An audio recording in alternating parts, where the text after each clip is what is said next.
It's Wednesday. It's 5 Minute Rehab Day. Come on in, come on in. This is Taisha Presley, the owner and the founder of Legacy Empowerment Services. We are a mental health private practice. We're located in Charlotte, North Carolina, and we work with adolescents and young adults who have experienced some type of dysfunction and want to rehabilitate their lives. So happy Wednesday, everyone. I had a really good question slide in my DMs this past week, and so I'm going to read. It's a really quick question. I'm going to read it to you, and then I'm going to hop in with my thoughts, and then we'll be done for today. So the question just says, how do you get started dating as a single mom, and at what point do you allow suitors to pick you up?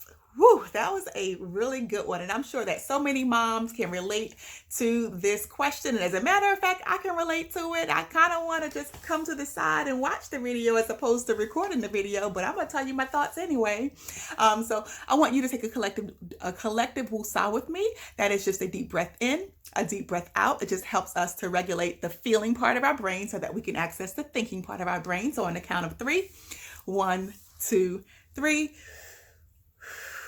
Woosah, baby, woosah. Okay, let's dig in. So here are my thoughts on when do you get started or how do you get started with dating as a single mom. So I like to say that you get started by going within.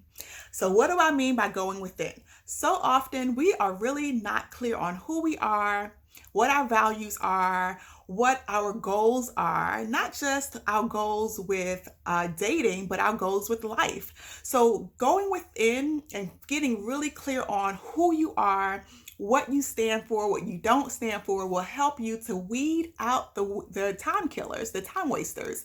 And not only that, but it will help you to create really healthy boundaries for yourself, which is so, so important as a single mom. And so I say start with going within. So that's number 1. Number 2, I say start with a conversation between you and your co-parent.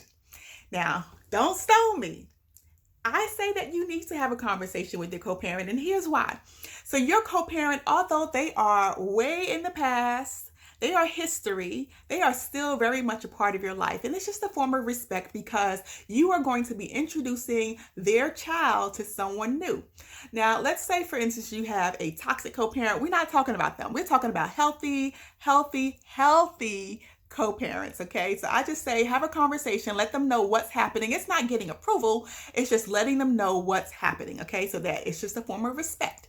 And then not only do you want to have a conversation with your co-parent, you want to have a conversation with your child, because sometimes our kids can be blockers, let me tell you. So sometimes our kids can be blockers. So having a conversation just kind of lets them know mommy is dating again. What does dating mean? You can kind of understand where they might be thinking that mommy and daddy may be getting back together. Maybe they have some apprehension, some concerns about it. You just have that conversation so you can put everything on the table, find out what's what with everyone so that there's no confusion, there's no kind of blocking, there's no kind of hurt feelings, nothing, okay? So have those conversations. Number 3, the other question was, how do you get started with allowing them to pick you up? So I tend to do a phased approach. I believe in a phased approach. And so what that means is that there are sometimes, especially depending on what age your child is, you want to make sure that there are some compatibility.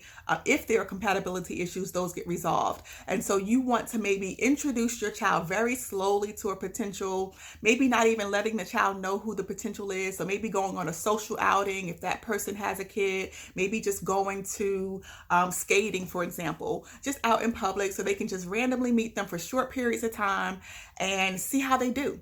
And then eventually, if things are going really well, you want to increase the amount of time that they are spending with that person and maybe even introduce them, let them know that you're getting serious only when you are serious with that person, because you don't want to get into the habit of just introducing everyone to your child, because then, that can kind of become a problem in and of itself. And so that's another topic for another day. But those are my tips for getting started as a single mom dating and when you allow the potential to meet you and pick you up. So if you have your thoughts, I would love to hear them. I want you to comment them below. And as always, I will see you next week.